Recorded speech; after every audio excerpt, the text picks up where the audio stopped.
Oke, pada pembahasan kali ini kita akan membahas tentang bagaimana cara melakukan atau mengatasi data yang tidak normal dengan cara-cara statistik. Dan data sebenarnya sih caranya banyak. Tapi sebelum kita masuk, silakan subscribe, follow, dan share video ini bagi yang merasa ini bermanfaat. Dan kita lanjutkan. Sekarang kita mau lihat datanya. Datanya sudah saya bikin seperti ini. Nah, ini datanya saya hanya bikin sampai 50 saja. Nah, sebenarnya untuk secara kasat mata, kalau untuk data yang sedikit, kita bisa lihat nih mana yang ekstrim, datanya yang terlalu menyimpang dari rata-ratanya. Contohnya seperti ini. Ini kan rata-ratanya cuma 4, 5, 3, 2, dan 1 ya. Tahunnya muncul angka seperti ini gitu kan. Ini menandakan outlier, tapi secara statistik belum tentu itu outlier. Maka kita coba dulu menggunakan metode Mahalanobis yang paling banyak digunakan. Kita coba dulu menggunakan itu sebelum nanti kita masuk metode yang lain. Ini kita kopikan dan kita ini variabel y-nya ini x1, x2, dan x3. Saya lebih suka bikin simpel seperti ini. Kemudian kalau mau bikin nama variabel ada di sini, bisa dibikin di label nama variabelnya apa, terserah. Nah, kemudian kita balik lagi, kita coba tes terlebih dahulu normalitasnya. Nah, pindahkan dependent. Kita ambil terlebih dahulu adalah unstandardized residual. Sekarang udah muncul unstandardized residualnya. Nah, sekarang kita lihat non parametric legacy 1 sampel KS. Wah, ketutup ini ya, 1 sampel Kolmogorov, 1 sampel KS. Nah, kemudian kalau ketutup geser aja ke sini, analyze non parametric legacy dialog 1 sampel KS, pindahkan ini. Oke, kita mau cek datanya. Nah, ini dia. Kalau nilai asumsinya itu kecil dari 0,05 berarti datanya tidak normal. Maka kita perlu melakukan perbaikan terhadap data yang tidak normal. Salah satu caranya adalah menggunakan uji outlier. Nah, uji outlier yang saya gunakan yang pertama itu adalah menggunakan metode Mahalanobis. Kita coba lagi analyze regression, kita aktifkan Mahalanobisnya. Ini Mahalanobis, continue, oke. Nah, sekarang Mahalanobisnya sudah muncul, ini kita hapus.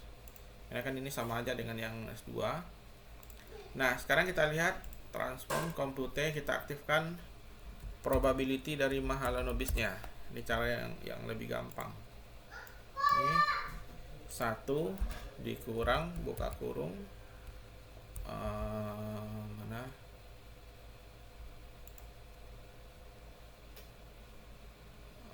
square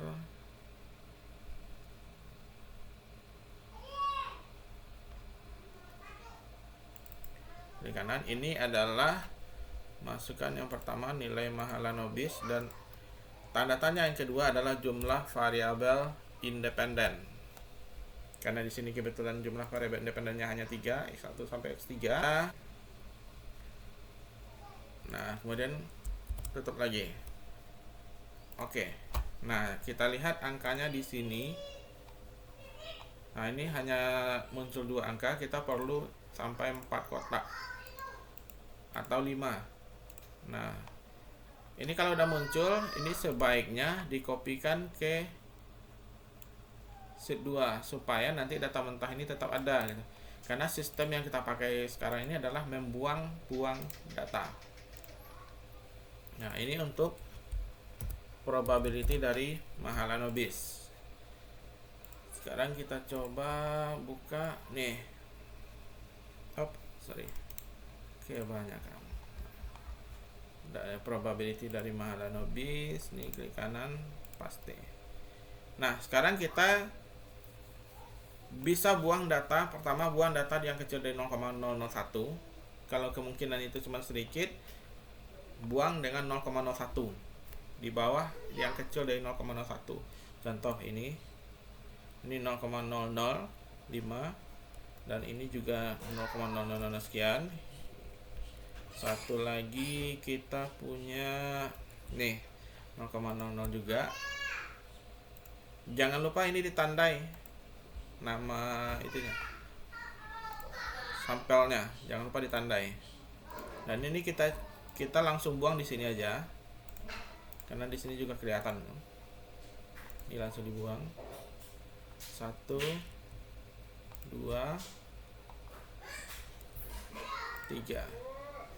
Langsung kita buang, clear. Tinggal 47 data. Artinya kita sudah membuang 3 data. Sekarang kita coba lihat.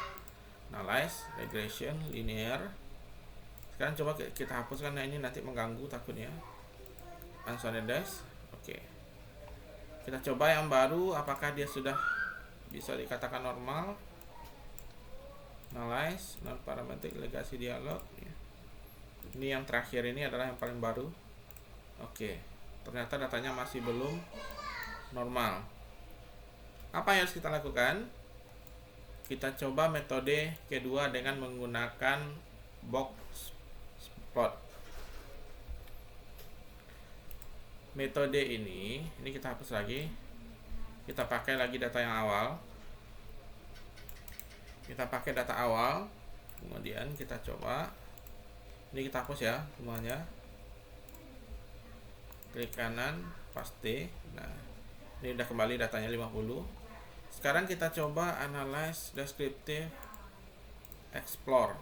Nah, ini menggunakan faktor.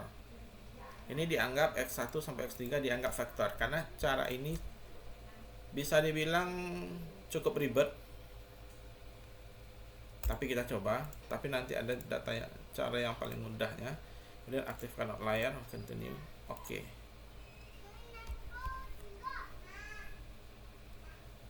Nah, ini sangat susah.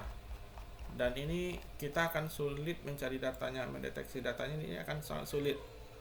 Seperti ini. Nah, karena kita sebagian besar yang dianalisis itu adalah untuk normalitasnya menggunakan unstandardized, maka sebaiknya gunakan saja unstandardized.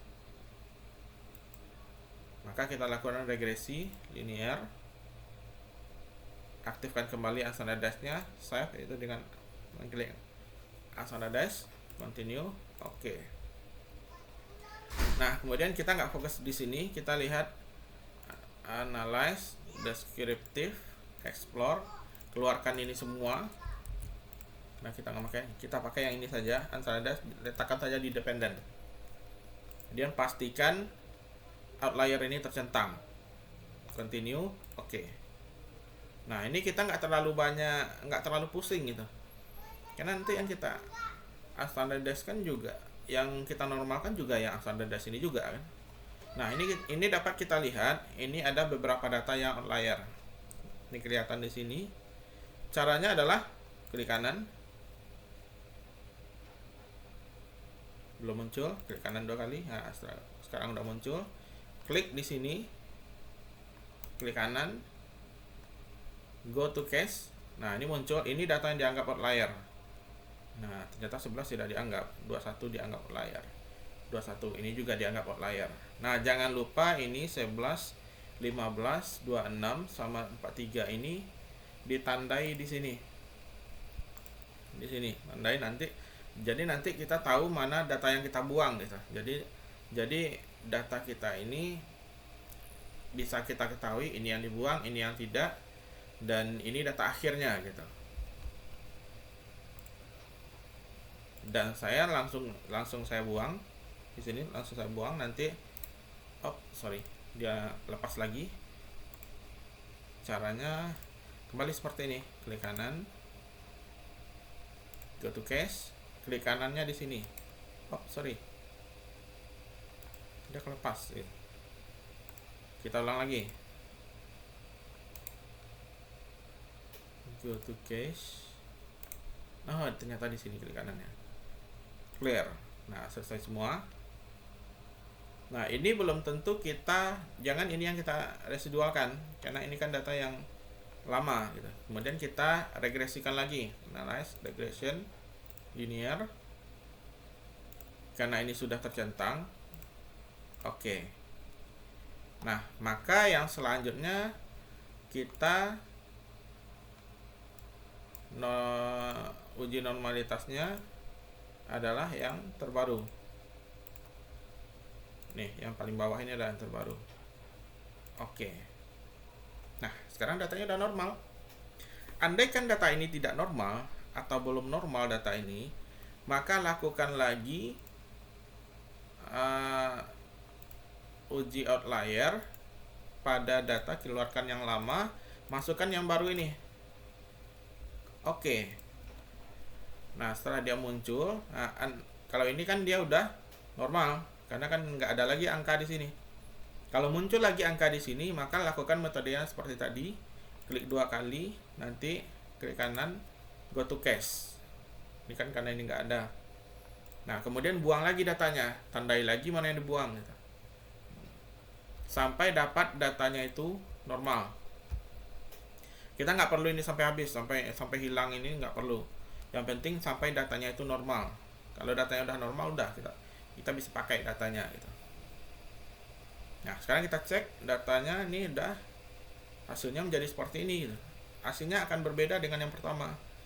Ini yang awalnya tidak ada pengaruh, ini berubah menjadi pengaruh, karena akibat dari data-data outlier tadi, dia bisa jadi nggak pengaruh gitu. Dan itu tadi cara menormalkan data dengan metode box plot. Dan sekian, terima kasih.